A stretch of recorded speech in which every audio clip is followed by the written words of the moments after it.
fresh every Tuesday for MSPs around the world. This is an MSP Marketing Podcast special.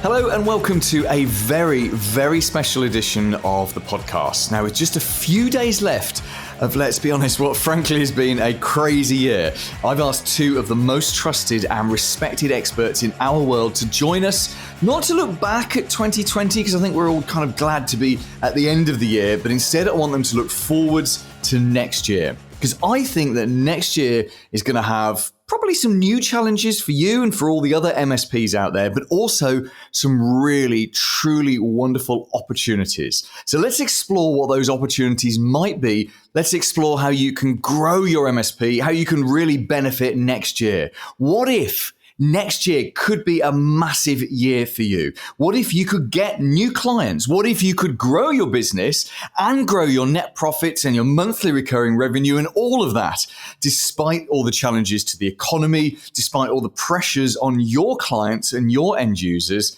and just the general difficulty of doing business? This is going to be a positive podcast focused on how you can make the most of 2021.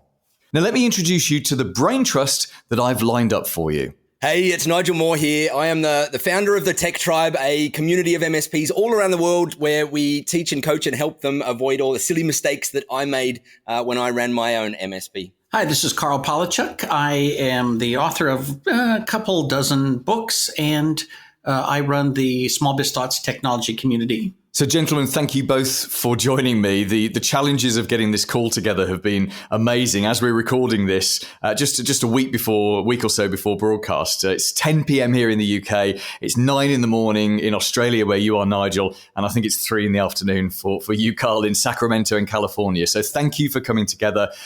Let's just get the little bit of negativity out the way. Let's get the elephant in the room out the way. I don't want to look backwards at 2020. I want to look forwards to 2021. You'd be a fool, wouldn't you, Nigel, not to think that there are going to be some pretty serious business challenges next year? It goes without having to say it. The next year is going to be a challenge. And the challenge to me that I see most MSPs or most business owners are going to face is actually a one of focus. And there's going to be so much distraction from the media and from people talking about stuff and the economy and all that kind of stuff that people will be unfocused on their business. And the reality is, the more we can focus on our business, the better we're going to grow. And there's opportunity in a downturn, there's opportunity in upturn, there's opportunity everywhere. The hard part's going to just be focusing on it and getting all that other crap to the side. Because actually, when there is a recession, the media loves talking about there's a recession. It's the Great Recession. What does it actually mean? It means that we're slightly negative. A couple in of the points figures. less. Yeah. That's it. So, do you think MSPs will be that easily distracted by what's surrounding them in the media? I think it's all of us can be very easily distracted. I don't think it's just MSPs, especially. I think it's every human being. Our nature is to always look out for the negative, because in primal times, the negative used to kill us. And so we're always looking for the negative out there, and the media feed on that and throw it out everywhere. And so I think MSPs will have the challenge of being distracted. I think all of us will. The more, as I said, we can pull away from that and focus on looking at our own business and the opportunity in front of us, which is massive in the MSP space, even through all this craziness, the better we're going to be. As a former radio presenter and journalist, I have to tell you why the media focuses so much on negative stuff. It sells more news. You literally sell thousands more newspapers when you put a negative story on the front page compared to a positive story. I literally saw that for myself. Karl, what do you think the big challenges are going to be for MSPs next year? Well, I love the idea of focus, because that's always a big thing for me. I think that people need to really make an effort to be focused. I will say, with the recession, I think all of us are going to see it hasn't quite reached bottom yet, and it will reach bottom in the next few months. And I think most IT professionals have been very, I want to say lucky, but skilled and in the right place and tuned up to take care of our clients during this. What we're going to see is that eventually it will affect us. Our clients will be having problems. Some of them will go out of business. And then our clients will have problems, and that will affect us. I think people who have recurring revenue are going to be the least affected. But on the positive side, we also have an obvious opportunity that we know will happen in 2021, which is this will come to an end. And so there will be people going back to their offices. They will need consulting. They will need to know, Should they make their final push to the cloud? Should they install a Zoom room in the conference room, right? Should they be upgrading laptops? Should they be recycling old equipment? What should they be doing? And that's an opportunity for us to go in and have business-focused conversations with our clients. And that's literally what we should start today to do, so that we are having those conversations when clients are ready to go back.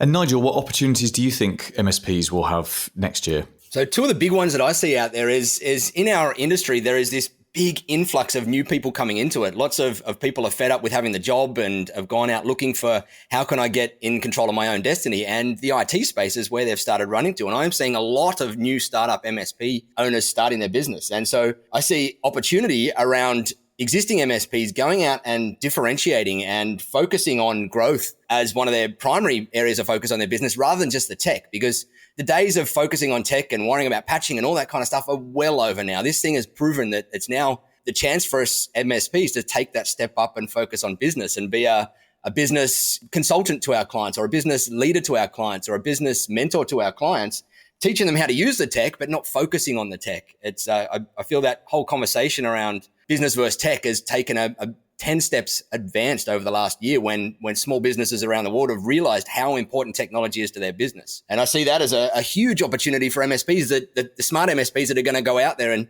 skill themselves up in business consulting and technology enablement and technology adoption and building up offerings and plans and packages around those things are going to have a huge opportunity out there. When you think about when you started and were successful in all of this, do you think it's the same people, the same personality types who are getting into it today? Because, it used to be that we had to literally turn a screwdriver. We had to know a certain level of technology. Do you think people coming in today are going to be better at the business side of it? In the world that I am, and so the ones that I'm seeing the same type of personality type that as you and me. The people that love technology and just love helping people and come from that side, but not the traditional business sense of the side. However, what I am seeing out of all of them, so I still think they're the same type of same type of person, but what I am seeing is that they are understanding that the business conversation is far more important far earlier. It took me many, many, many years to understand that, and I was stuck on being a tech for probably the first 5 years of my career in our space and not thinking about the business side at all. The ones that I see coming in are that technical focus, but they're realizing that there's a business underneath there that has to be built from day one, and they are investing time and energy into it, which is good. I see it as a maturity of the industry. Yeah, there's also a lot more resources. It used to be, true. I think Harry Belford's book on consulting was like literally the only book you could buy. I remember that one. But Nigel, do you really think that the majority of MSPs will be able to step up and do this? I mean, hearing you say, I think you said the exact words, you need to be a business leader. And for the vast majority of the MSPs that I speak to, they can see the power in that. They can see that actually, yes, that's what people want, because end users, end decision makers are buying outcomes, not technology.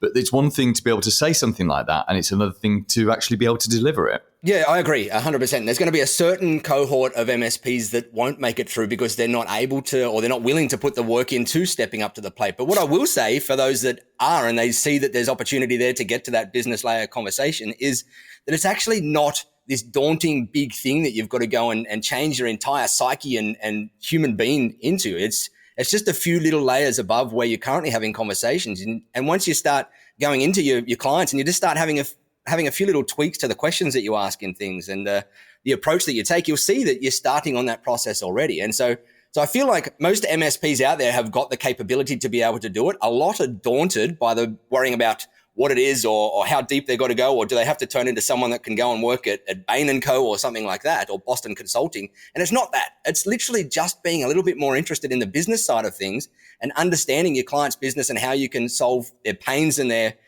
opportunities for innovation or whatever with technology. It's not a huge leap, and it just takes that little bit of intentional effort to go and do it. Do you know, there's actually a parallel here with CPAs or accountants. You've got thousands, hundreds of thousands of accountants out there looking after their clients and their businesses. And some of them are just transactional accountants. They're just filling in the tax returns, doing the paperwork, but they don't give advice. And then you have other types of accountants who actually set themselves up as business advisors. So sure, they still do the transactional work, but increasingly they're more interested interested in having conversations with you about how are you going to grow the business? What are your plans? What can we do to support you? And I can see there's an exact parallel from that to exactly the kind of tech work that you're talking about. 100%. It mirrors it. Karl, you were talking earlier about monthly recurring revenue and saying that, increasingly more and more people have got it. But do you see that there are still lots and lots of, let's call them IT firms out there that are doing break fix or that are hooked more on project revenue and don't have, high levels of monthly recurring revenue? Absolutely. It's in some ways it's sad for me, but I look at the forums on various sites, Reddit and Facebook and so forth, and I can't believe how many people they're even aware of recurring revenue, and they say, "Well, I got into this, and I read Nigel's book and I read Karl's book, but I can't do that. I have to feed my family today, and so I'm doing break fix." And you're like, wait a minute, stop. It takes just as much effort to sell somebody on $1,000 a month as it does to sell somebody on a $300 job that's done and dusted. It's much easier to go ahead and get the recurring revenue. And I think some people just don't believe it, or they think it's too much work, or I don't understand the barrier. But all of those new people coming into the industry that Nigel talked about, I think that's true. All of them are going to start out break fix, and they have to learn that managed services exists, and then they have to learn how to build that model. And they could come up to speed pretty quickly because there are so many great resources today, but somebody has to grab them by the hand and say, don't do this, do that. Could that someone be you, the author of Managed Services in a Month? Well, I'm certainly available if anybody's interested. It's a great read, actually. That your book. I assume it's still in print and still on Amazon. Managed Services in a Month, because that's got many of the answers, doesn't it? Yeah. Well, and the interesting thing is that book is now it's in its third edition. It's almost in its fourth edition. That book has been around for more than 15 years, and yet there's just as many people getting into the business as break fix as there were when that book was brand new. It's sort of like somebody just needs to say, you have to read this, or read something. But, you can't just go in and be break fix. It's too dangerous today. There's too much ransomware, and insurance companies are getting into it, and, legislation, and you literally just can't be the pimply-faced nerd who decides that they're going to go fix somebody's computer and charge them $100. The way I see it with a lot of people that I see coming into the space is they'll read your book, Karl, or they'll read my book, and they'll understand this whole MRR thing completely. But what they lack is the confidence to go and sell it. And so selling break fix is the easiest sell. It gets them out, and they know that they can just sell an hour, and if that hour doesn't work, it doesn't matter. But going and selling an ongoing MRR offering with some sort of a recurring system in there is a little bit tougher, and it takes a little bit more confidence. And so I think one of the challenges for lots of people starting up is to work out how to get that confidence as quick as you possibly can to be able to go and sell managed services or recurring services versus just the once-off break fix one and done out there, and working on your own inner confidence or your sales ability or your sales process to be able to get to that point where you are confident going out and selling it. And I see that to me as one of the biggest reasons why so many people get stuck in that old break fix world without being able to elevate themselves up into some form of managed services. Well, I think most people who get into this think of themselves as computer consultants or computer fixers. And that's not, this business hasn't been about that in a long, long time. Mm-hmm. But there's no reason for them to know the term managed services, right? In isolation, managed services doesn't actually mean anything. But computer consulting has some meaning. They think they understand that. And so they think that's the business they're in. And I think it's interesting that, again, you go to the forums and you see somebody say, hey, I'm getting into the business. Here's what I'm going to do. I'm going to buy 2 servers, and I'm going to do this and this and this. And right. They put up this business plan that they've thought about. They've thought about what they know about. And the first thing that they hear is, don't buy a server. Nobody buys servers anymore. Don't do this, don't do that. And as long as you're at it, go read a book and learn about this thing called managed services. So they put the effort into what seems obvious to them. The thing about managed services, I don't know that it's more difficult to sell, but it's less obvious to somebody who is just getting started and doesn't have any reason to know that managed services exists. That's so true, Karl. You can see there's a whole blend of things coming together here, isn't there? There's lack of confidence, there's conflicting advice, I think, and I consider Reddit to be the Wild West. Everyone's shooting at each other from behind anonymous covers. But there's the problem with a lot of these forums, which you don't get in places, and let's do a blatant plug for Nigel's Tech Tribe, because it is an amazing community where you don't get that anonymous firing at each other. You get lively debate, but you don't get the conflict, and you don't get conflicting advice. You can see, and if I think back to when I started my first business, and I'm not a tech guy, I'm a marketing guy. I started my first business 15 years ago, and I started off by doing one-off marketing jobs. And I look back now and think, what a dummy, and I was working 80-hour weeks doing one-off jobs and trying desperately to sell it and then trying desperately to deliver it, which was really no different than doing tech support. But I guess you're then driven by a need at some point to go and get that monthly recurring revenue. Karl, let's stay with you. And what would you say if you think about the best performing MSPs that you are working with or that you know of right now? And I don't necessarily mean the biggest and the best. I mean the ones where the owner is working reasonable hours, is making good money, the company's doing a good job, it's looking after its customers, it's looking after its staff, and it's got to that point where it's enjoyable for everyone. It's way past that sort of stress that you do have in the early years. What would you say are some of the ingredients that make up those well-performing MSPs? I think the biggest part of it is that they have to act with intention. In other words, don't just go in and say, okay, what are we going to do today? And end up doing whatever gets thrown on your plate, but prioritize everything, have standard operating procedures. I'm a big fan of throwing away the calendar and working from highest to lowest priority whenever possible. The reason that franchises are successful, you buy a business model that somebody else has figured out. You don't have to be a franchise, but act like a franchise. Figure out the business model, and a certain amount of your activity every day, every week, every month has to be on figuring out how to make the business a little bit better all the time. And in some ways today, it's fairly straightforward. You can go to a community meeting, you can network, you can sit in on webinars. I actually just recently wrote a thing for the people in my community about how to whittle through all the webinars and pick the ones you want to attend. And that means there's a whole lot you're not going to attend because you have to prioritize and you have to work on where your business needs it the most.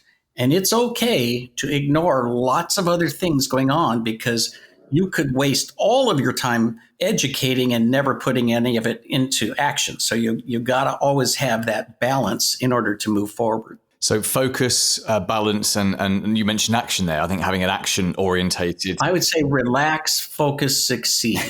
Oh, I like that. That sounds like a book title. Maybe it should be. Nigel, what do you see as some of the ingredients for the best performing MSPs? I just agree with Karl.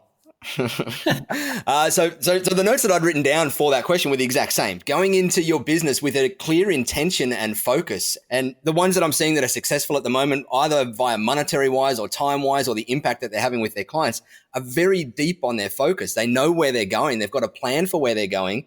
And one of the things I see that all the successful MSPs that I know out there have is like a computer, they've got an operating system to their business, whether it's something as complicated or something as advanced as the EOS or traction methodology that runs their business, or it's just something simple where they just do some quarterly planning and monthly planning with their team.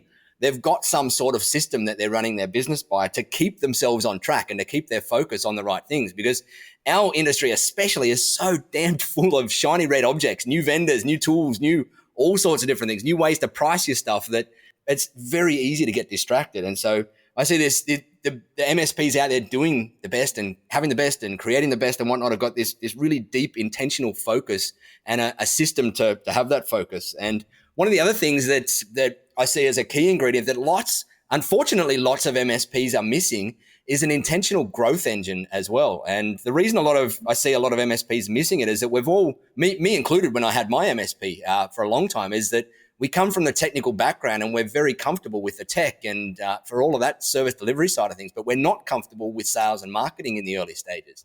And the successful MSPs out there that are growing and that are having an impact and that are adding more net profits each year to their business have got some sort of intentional growth engine in their business, whether it's a marketing engine that they've built, whether it's a little internal sales team, or whether the owner themselves, if they don't have enough budget to hire someone else, whether the owner themselves is just blocking off time properly every single week to focus on growing and networking or prospecting or some sort of sales. They're really the ingredients. And you'll notice that none of that is the tools and none of that is the technology side of things. They're not the ingredients that make up a good MSP. It's good customer service, a focus, and an intentional focus on sales and marketing. That's so interesting, because if you look at where people put their attention, so much of it, at least what they talk about publicly, is on tools and the things we use to make our business go. And those things turn out to be a small percentage of your expenses. It's like, why are you putting so much attention on something that is just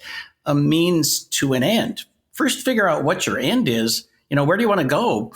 If you don't know where you want to go, it's going to be really hard to get there. And I think you and I, Carl, we probably speak from experience in that. It's not something we read out of a textbook. You and I probably both made that mistake a million times. I know I certainly did. And I had this big intentional this big deep focus on tools and tech stacks. And I thought that was always going to save me and make my business and do everything. And in hindsight, when I look back on that period, when I spent all that time, it was honestly 80% wasted time. I could have had the same output in 20% of the time and spent the other rest of the time on sales and marketing and understanding how the marketing world works and focusing on that, and also focusing on how to be a good leader to my team, which is where the real ROI comes from. The most beneficial things I ever did in my business was to switch all of my tools in 1 month. It was a very big decision and all this kind of stuff. But when it was over, I had learned, wait a minute, I could use any tools because I have the right processes. And then, 10 years after that, I realized that the way I was running my business, I literally didn't care which antivirus I used. I used whatever shipped with the RMM because they're kind of sort of pretty much the same. It's the way we use them and implement them that makes us successful. This is really good stuff. Let's start to wrap things up now. Nigel, I'm going to ask you this, and then Carl, the same question. Nigel, let's say you had some kind of seizure and you thought, I need to run an MSP again. And I realize that's probably the last thing you would ever want to do. But if you owned an MSP right now and you were sitting here as we are in the middle of the holidays and you've got another week or so until you need to go back to work, what's something that you will be doing today, tomorrow, on Thursday to help you prepare your business for making the most of 2021? Marketing. Simple as that. I'd just be focusing on what growth I need or how I can get more growth into the business or a pipeline of growth into the business so that the 2021 is in a more comfortable spot for me, because money solves a lot of things. If you've got money coming into your business via new clients, via new projects, via new whatever it is, you can solve a lot of other things. You can hire people. You can add new tools, even though we're talking about not worrying about tools. But to me, I'd just be using this time. It's the time when people go, I'm going to slow down for the year and I'm going to do this. For me, I'd take those opportunities to go and speed up and figure out where I can go and take some ground and go out and build more of a growth engine in whatever I'm doing. And the opportunity is massively there, isn't it? It's when we were talking about the default setting for someone who runs an MSP is to worry about the technology stack and is to worry about the tools and whatsoever. No matter how many MSPs you're in a marketplace with, you're not actually in competition with all of those MSPs, are you? You're actually only in competition with one or two MSPs that are doing some marketing and that are proactively doing stuff. And that tends to be the minority, not the majority. Correct. Honestly, to me, most of our competition is in our heads. And that goes for me included, is we're always out there looking, like lots of MSPs are out there looking at their competition and worrying about what they're doing and trying to mimic what they're doing, which is very dangerous. When in reality, the competition is our confidence levels inside our heads and what we can do and our skill sets and whatnot. And so to me, the more you focus on our own personal growth journey and focusing on our own stuff and making sure that we've got an amazing offering that clients turn into raving fans and talk to us about it, the better. Don't worry about competition and don't worry about all that other stuff out there.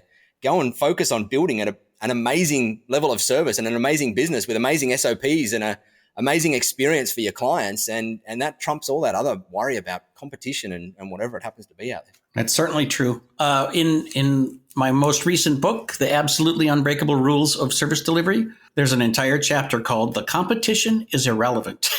And that's true. I have to say, you two are world class at getting your book titles and getting your services mentioned. It's very impressive. It really is. Karl, if you owned an MSP, what would you be doing in the next week to set yourself up for success? Well, of course, I agree with Nigel. It's funny. The second time I started an MSP, it was with a fit. I literally, person that I'd sold my MSP to sold it again a few years later. And so all these former clients came to me and said, you have to start another business. And I said, okay. So if I were doing it right now today, I would say it's pretty straightforward. I would get out in front of as many people as possible and start the early parts of the marketing and the sales cycle. And I would tell you, we have a tool available today that is unique to this environment, and that is Zoom. Think about all of the Rotaries and the Kiwanis and all of these meetings and networking organizations that have to meet every week. They're doing it by Zoom. They still need speakers. They still need somebody to talk for 20 minutes and give them useful information. I would go to them and say, I will be on your Zoom conference. I've got a canned presentation, and then I'll take questions. And then when you go back to doing things live, I want to be the first speaker that you bring live to your groups. And they're all going to say yes. And this is literally a unique time in the 25 years I've been doing this. There's never been such an opportunity because every one of them is going to take you up on your offer. That is such a good idea. I've not heard that one before. It's a really, really good one. Karl, let's give you a blatant plug to say thank you for your time today. Tell us about your community and tell us how we can find out more about you. All righty. Thank you. So my community is at smallbizthoughts.org, a community of people who are all MSPs, obviously trying to grow their businesses. Core content of the community is all my books and all my presentations. Every book, every webinar I've ever done is recorded and available for download. Everything that we create new goes immediately to all of our members at no additional charge. And we also produce additional content specifically for the members, including classes and trainings and that sort of thing. We meet every Thursday online, and then once a month we have a big all community meeting. So we're very, very active, and I'm hoping in 2021 that we will have live in-person events in different cities, including a couple of cities in the UK. And Australia. The year after. That'll be 2022. Karl, of course, is a massive Doctor Who fan, as am I, and I don't think you have any Doctor Who heritage in Australia, Nigel. Sorry about that. But I'm hoping Cardiff is one of the cities. I'm just saying. Come on, the UK is so small. You can drive to Cardiff from anywhere in about 3 hours. So just make it so. Make it so. Nigel, tell us more about the Tech Tribe and how we can learn more and get involved. Similarly to Karl, the Tech Tribe is a community of MSPs around the world that I founded, and it's based, we do very similar. We've got tons of training and teaching and templates and courses and workshops, along with monthly catch-ups and Q&A sessions and whatnot. The way I see communities in our space is Karl and I's communities, whilst on the surface may seem very similar, they're completely different. And I see it as an and conversation, not an or conversation. If I had an MSP today, I would be a member of many MSP communities and taking different perspectives from all the different places out there. And so you can find what we do at thetechtribe.com. It's kind of cool. I enjoy it. We get a lot of praise from people around the place. And I know you're a member, Paul, and help out in there. We've got around, at the time of recording this, I think it's about 1,400 members now and growing by 5 to 10 a day by word of mouth alone. And to me, that's probably our greatest strength, is that we've built something that I'm a little bit proud of. It's helping a pile of MSPs out there grow a little bit faster, run their business a little bit better. And there's about 120 odd different bits of training and templates and tools and all sorts of different things to help you better run and grow an MSP in there. Lovely. Thank you. Thank you both of you for your time. I really appreciate that. Now, next week, we kick off 2021 with another special episode of the show. You see, earlier this year, I ran a competition on LinkedIn, and the first prize was a one-to-one marketing consult with me. Now, the winner was an MSP owner called Tom Fisher, and he very graciously allowed me to record his marketing consultation, and he said that I can play it for you on the podcast. So you're going to hear us next week deep diving into how he can generate more leads, how he can turn those leads into prospects, and ultimately, of course, turn those prospects into clients. And along the way, even though we're focused on Tom's business, there are so many ideas and things that you can do. You'll get a whole load of ideas, you'll get some marketing strategies, and also some clever tactics all out of that one marketing consult. Can't wait to play that for you next week on the MSP Marketing Podcast. See you then. Made in the UK for MSPs around the world. Paul Green's MSP Marketing Podcast.